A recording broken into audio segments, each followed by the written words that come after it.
Ngiyabingelela kubabukeli, ngiyabonga kakhulu kulabo abathatha iqhaza lokuba ngamalunga ale channel. Siyacela nalabo abangaka-subscribe abalithokozelayo lolu hlelo ukuthi ba-subscribe. UNomkhubulwana inkosazana kaMvelinqangi, ungunkulunkulukazi ohlonishwayo esizweni samaZulu. Waziwa ngamandla akhe okuguqula isimo sakhe, ukulethela abantu imvula, kanye nokunika umhlaba impilo. Uyingqikithi yokuzalana, ezolimo, nobuntombi. Ungumoya ongcwele, ophehla impilo, nempilo enhle esintwini samaZulu. Yonke iminyaka, izintombi zigubha umkhosi wokuhlonipha uNomkhubulwana ngokugubha umkhosi womhlanga, owuphawu lokubonisa ukuhlanzeka, inzalo nokuhlonipha. UNomkhubulwana umele amandla nesithunzi sabesifazane. Uyizwi elikumoya, eliduduza omama, nomoya ogada izingane. Abesifazane bakhuleka kuye ngesikhathi sokubeletha, bemcenga ukuba babelethe ngendlela ephephile. Uma abantu sebekhohliwe ukumhlonipha uNomkhubulwana, uNomkhubulwana uyafulathela, izitshalo ziyafa, imifula iyasha, nezilwane ziyafa.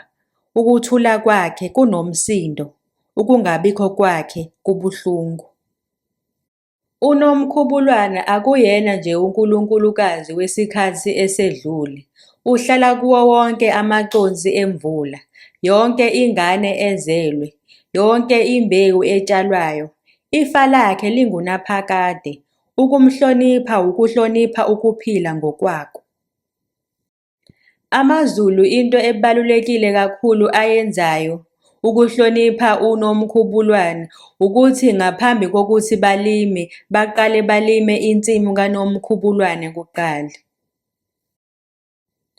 Ezindaweni eziningi lo mkhosi uhlonishwa kakhulu, futhi kusuke kuyisiko ukuthi ngaphambi kokuba abantu baqale ukuzilimela, bahambe bayolima insimu kaNomkhubulwane kuqala.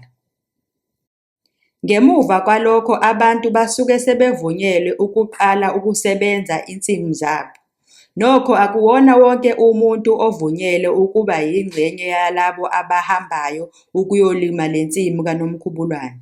Kumele kube owesifazane ohlanzekile, okusho ukuthi akekho esikhathini futhi akazange aye ocansini nowesilisa ngesikhathi sokulungiselela lolu hlelo. Ngesikhathi esedlule kwakuvamile ukuthi kube izalukazi noma abesifazane asebeqinile kuphela abenza lo msebenzi. Omama asebekhulile abangasenawo amandla okulima bayasiza ngokuletha imbewu yosuku lokutshala. Ngosuku lomcimbi, bonke abazohlanganyela basuke bepheke izidlo ezahlukene ezifana namahewu, izinkobe, futhi bagaye utshwala besintu. Babuye baphathe nezinhlobo ezahlukene zembewu. Indawo yokutshalwa iyakhethwa ngokucophelela.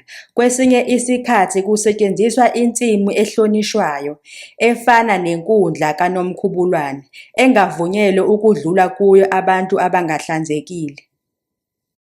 Uma kufika isikhathi sokulima, abesifazane kufanele bagqoke ngendlela ethile. Bakhumule amaduku asekhanda nezinto abazigqoke ngaphezulu. Basale ngeziketi noma izidwaba kuphela. Ngesikhathi betshala, baye bahlabelele izingoma zalo mkhosi, njengoNomoyi. Uma sebeqedile, kudliwa izidlo lezi abafike nazo, bese kuphakelwa inkosazana ukudla nokuphuzwayo. Kule nsimu kwakhiwa indlu encane enomnyango wokungena. Insimu yona bayibiyele ngamagatsha ezihlahla. Kule ndlu abayakhile bathela khona utshwala nokudla kwenkosazane.